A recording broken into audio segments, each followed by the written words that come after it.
O dia do Senhor é uma frase na Bíblia que pessoas religiosas usam, geralmente quando falam do fim do mundo. Coisas como Armagedon ou Apocalipse.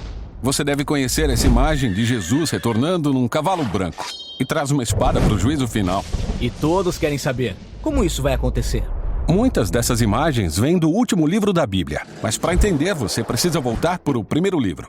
Quando a história começa, Deus cria um mundo incrível. Ele dá poderes aos seres humanos para que governem em seu nome.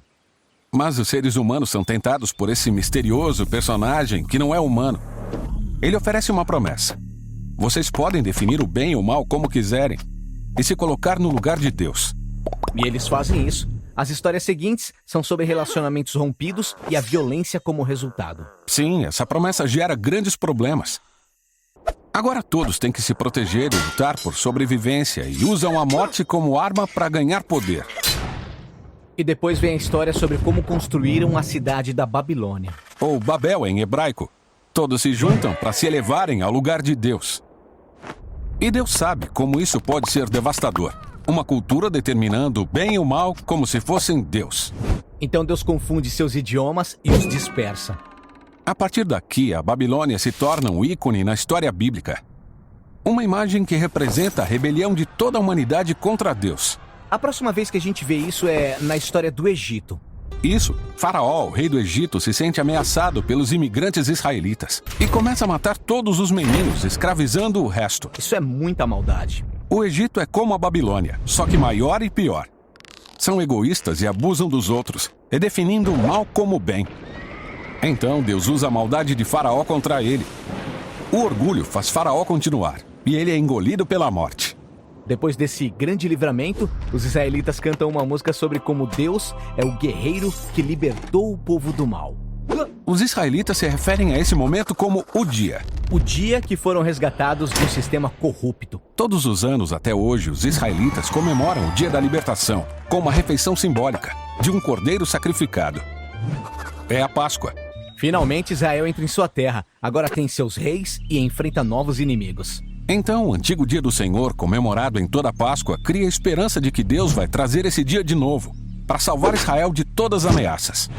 Nas colinas havia um pastor de ovelhas chamado Amós. Deus escolheu Amós como profeta para anunciar notícias assustadoras a Israel, que Deus traria outro dia do Senhor contra os inimigos dele, mas desta vez, o alvo é Israel. O quê?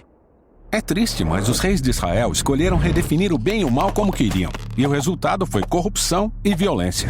Então o povo de Deus se tornou como a Babilônia. Os oprimidos se tornaram opressores. A Babilônia parece uma armadilha. Ninguém escapa. Então o dia do Senhor recai sobre Israel. São conquistados e levados prisioneiros para o exílio.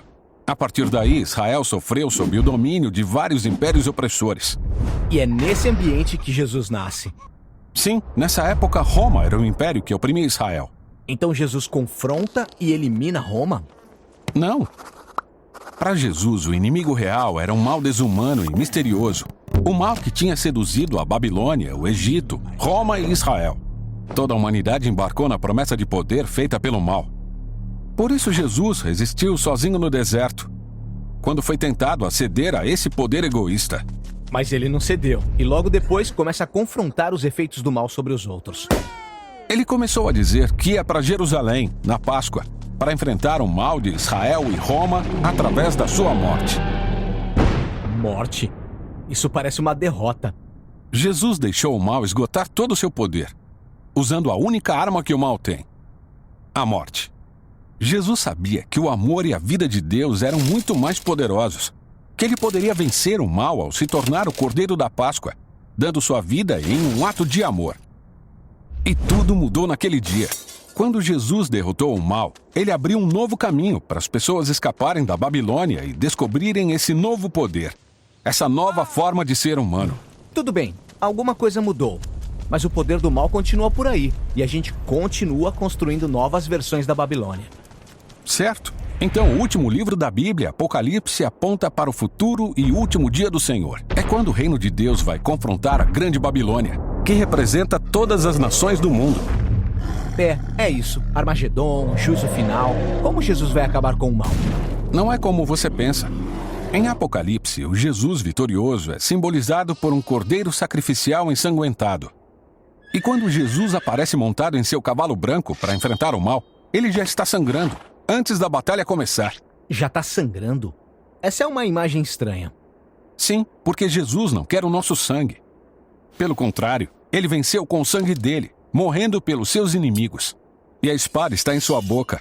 Este é um símbolo da autoridade de Jesus para definir o bem e o mal e cobrar nossa responsabilidade quando finalmente trouxer justiça para sempre. Então, enquanto isso, o dia do Senhor é um convite para resistir à cultura da Babilônia.